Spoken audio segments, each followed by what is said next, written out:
Bonjour à tous et bienvenue dans cette petite vidéo qui a pour objectif d'utiliser les fonctions d'un tableur pour calculer, pour faire des calculs statistiques. Donc vous avez les différents calculs. On va commencer par trouver le minimum et le maximum.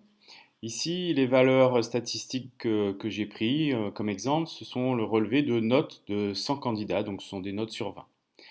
Donc on va commencer tout de suite par le minimum.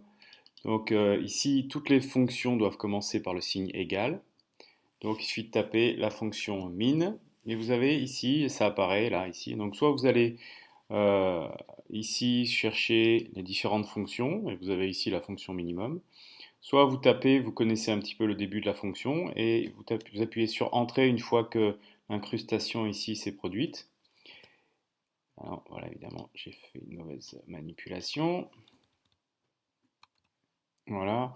Donc ici, minimum, il faut ouvrir la parenthèse. Et il faut sélectionner les valeurs ici, l'ensemble des valeurs.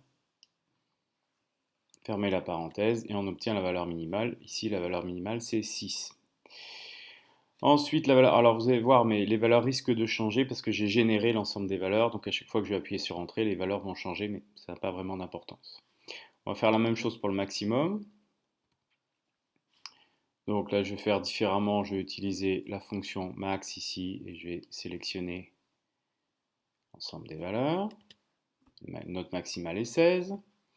Ensuite, de la même manière, je vais calculer le mode. Vous savez, le mode, c'est la note qui a été la plus souvent donnée ici. Donc, on va voir quelle est la note qui a été le plus souvent donnée en faisant égal mode, en appuyant sur Entrée et en sélectionnant l'ensemble des valeurs. Voilà. Ici, la note la plus souvent donnée, c'est la note 13.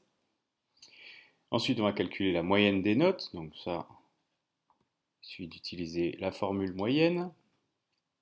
Et ici, et on sélectionne l'ensemble des valeurs.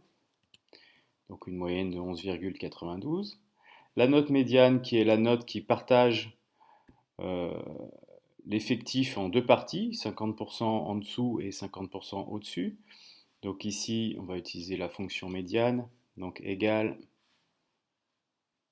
médiane. Alors vous voyez que oui, la médiane elle est ici.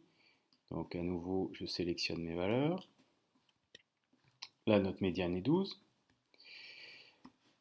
L'écart type, alors l'écart type ici, donc ici on passe maintenant dans les indicateurs de dispersion. Alors pour l'instant on était dans les indicateurs de tendance centrale, les indicateurs de dispersion, il faut savoir si la série statistique est étalée, est dispersée ou est-ce que si elle est regroupée autour de la moyenne. Donc l'écart type ici on va le calculer avec la fonction écart type. Donc voyons si elle est ici, oui on a l'écart type, je sélectionne l'ensemble des valeurs. Et nous avons ici un écart type de 2,01. L'étendue, alors l'étendue, il faut savoir à quoi elle correspond. Donc l'étendue, c'est la différence entre la valeur maximale et la valeur minimale. Donc je vais cliquer sur la note maximale moins la note minimale. Voilà, ici entre 17 et 7, l'étendue c'est 10 points. Ensuite, on va calculer le premier quartile. Alors, pour calculer le premier quartile, on va utiliser la fonction quartile. Donc là, ici, on ne l'a pas. Donc pour ça, on va aller chercher des fonctions ici, à fx ici, assistant fonction. Et on va chercher quartile. Donc ici, quartile. Voilà, faut pas que j'aille trop loin.